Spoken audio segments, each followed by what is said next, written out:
ন্যাটোভুক্ত দেশগুলো একটা বিপদে পড়েছে। আর এই বিপদের জন্ম দিয়েছেন মার্কিন প্রেসিডেন্ট ডোনাল্ড ট্রাম্প।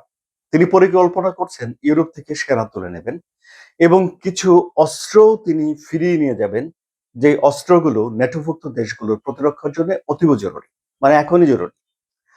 ফলে ন্যাটোভুক্ত দেশগুলো এখন ডোনাল্ড ট্রাম্পকে ম্যানেজ করার জন্য একটা উদ্যোগ নিচ্ছে। আবার তাদের একটা সম্মেলন হবে আঙ্কারাতে জুলাই মাসে। এই সম্মেলনের আগে ডোনাল্ড ট্রাম্পের রাগও তারা কিছুটা কমাতে চায় এবং এর অংশ হিসাবে ন্যাটোভুক্ত দেশগুলো কি করছে, ডোনাল্ড ট্রাম্প ন্যাটোভুক্ত দেশগুলোর উপরে কেন রেগে আছে, তাদের ভেতরে এই যে একটা ফাটল তৈরি হয়েছে, এই ফাটলের গুরুত্ব কতটুকু, এসব বিষয়গুলো নিয়ে আলোচনা করবো এই কন্টেন্টে। আসসালামু আলাইকুম সুপ্রিয় দর্শক, শুভেচ্ছা জানবেন। আমি আনোয়ার সাদি আপনাদেরকে স্বাগত জানাচ্ছি। জুলাই মাসে ন্যাটোর যে সম্মেলন হবে আঙ্কারাতে, সেই সম্মেলন নিয়ে এখন বেশ টেনশনে পড়ে গেছে ন্যাটোভুক্ত দেশগুলো। তারা তাদের মহাসচিবকে মার্কিন প্রেসিডেন্ট ডোনাল্ড ট্রাম্পের কাছে পাঠিয়েছে একটা বৈঠক করার জন্য। স্থানীয় সময় বুধবার এই বৈঠক অনুষ্ঠিত হয়েছে এবং এই যে মার্ক রোটে, নেটোর মহাসচিব, তিনি ডোনাল্ড ট্রাম্পের সঙ্গে বুঝে শুনে তাল মিলিয়ে চলতে পারেন বলে তার সুনাম তৈরি হয়েছে। ফলে তাকেই পাঠানো হয়েছে।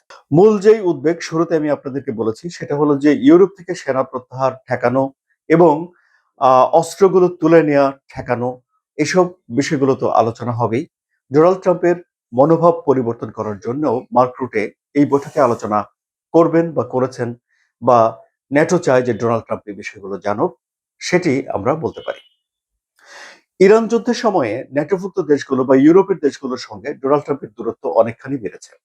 প্রথমে হলো যে ডোনাল্ড ট্রাম্প চেয়েছিলেন এই যুদ্ধে তারা অংশগ্রহণ করুক, কিন্তু তারা বলে দিয়েছে স্পষ্ট যে এটা যুক্তরাষ্ট্রের যুদ্ধ, যুক্তরাষ্ট্র ইসরায়েলের সঙ্গে সমন্বয় করে যুদ্ধ করেছে, এখানে ন্যাটোভুক্ত দেশগুলোর কিছু করার নেই, এটি তাদের যুদ্ধ নয়।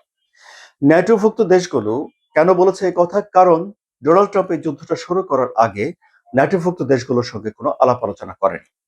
আবার ধরুন, ন্যাটোভুক্ত দেশগুলোকে অংশগ্রহণ করার জন্য প্রথমে ন্যাটোভুক্ত কোনো একটা দেশ নিজে আক্রান্ত হতে হবে। এখানে যুক্তরাষ্ট্র আক্রমণ করেছিল এবং আর্টিকেল 4 ধারায় আলাপ আলোচনা করে আর্টিকেল 5 ধারা অনুযায়ী তাদেরকে, এই দুই ধারায় তাদেরকে নিশ্চিত হতে হবে যে তারা আক্রান্ত হয়েছে, এবং তারপর ন্যাটোভুক্ত দেশগুলো কে কতটুকু সহযোগিতা করবে তারা তাদের এই দুইটি আর্টিকেল অনুযায়ী আলাপ আলোচনা করে ঠিক করবে।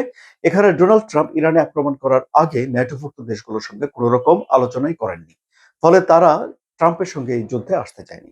আবার যখন হরমুজ প্রণালী বন্ধ করে দেওয়া হয়েছে, তখন হরমুজ প্রণালী খোলার জন্য ডোনাল্ড ট্রাম্প আশা করেছিলেন যে ন্যাটোভুক্ত দেশগুলো আসবে, ঝাঁপিয়ে পড়বে। ন্যাটোভুক্ত দেশগুলো আসেনি এবং ঝাঁপিয়ে পড়েনি। ফলে এই যে একটা দূরত্ব, এই দূরত্ব রয়েছে।